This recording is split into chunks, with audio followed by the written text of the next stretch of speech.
Science! Science, any system of knowledge that is concerned with the physical world and its phenomena, and that entails unbiased observations and systematic experimentation.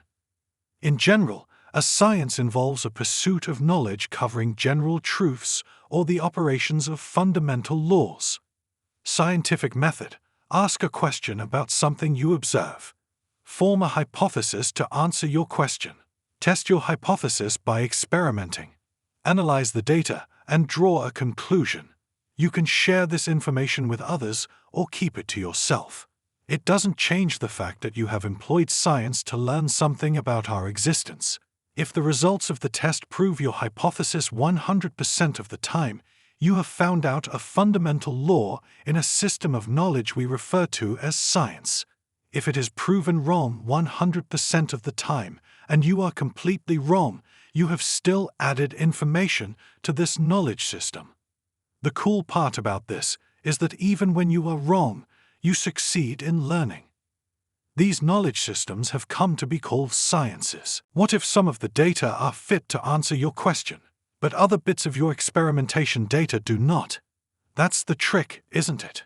You either find out more about the variables required to test or question the question, variables you may not have thought of, or change your question to be more specific. Maybe you have encountered Occam's razor. Maybe you have a Curtis's error. Don't give up. Keep eliminating the impossible, and whatever remains, however improbable, is the answer. Have someone who is skeptical, but trustworthy, check your work. Now, let's step back a moment from the Star Trek geek speak.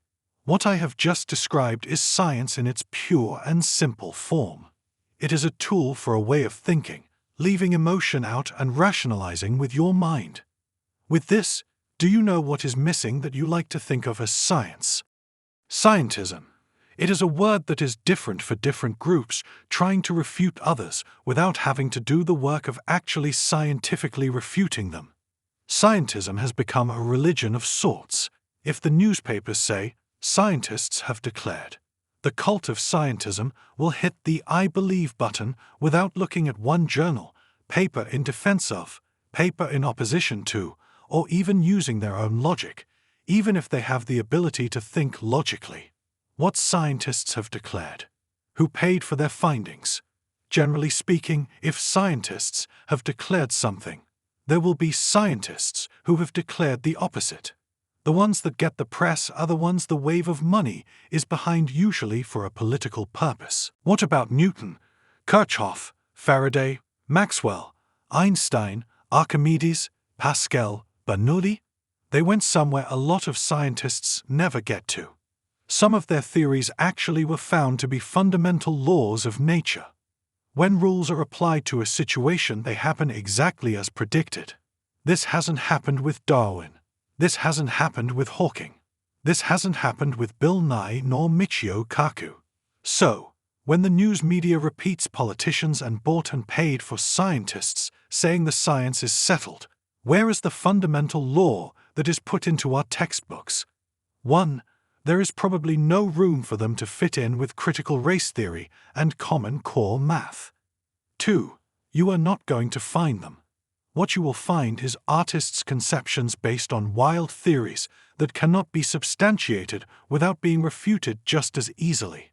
You'll find a computer model that has thousands of variables input to achieve a desired political outcome for both vaccines and viruses, climatology and paleontology, not to mention the timelines for Egyptology, which are off hundreds of years compared to the study of ancient Canaan, Libya, Sudan, Ethiopia, Arabia, Syria. You'll find erosion models contrary to what engineers with years of experience dealing with water erosion can tell you about the Sphinx and the Great Pyramids. You'll find ice core reading scientists tell you ice layers are thousands of years old, covering World War II airplanes ditched in the 30s. They must be graduates of the new math. To sum it up, stop telling us the science is settled. Stop allowing people calling you a denier of something or a crazy conspiracy theorist prevent you from finding the truth of something. Get people you know to turn their brain on.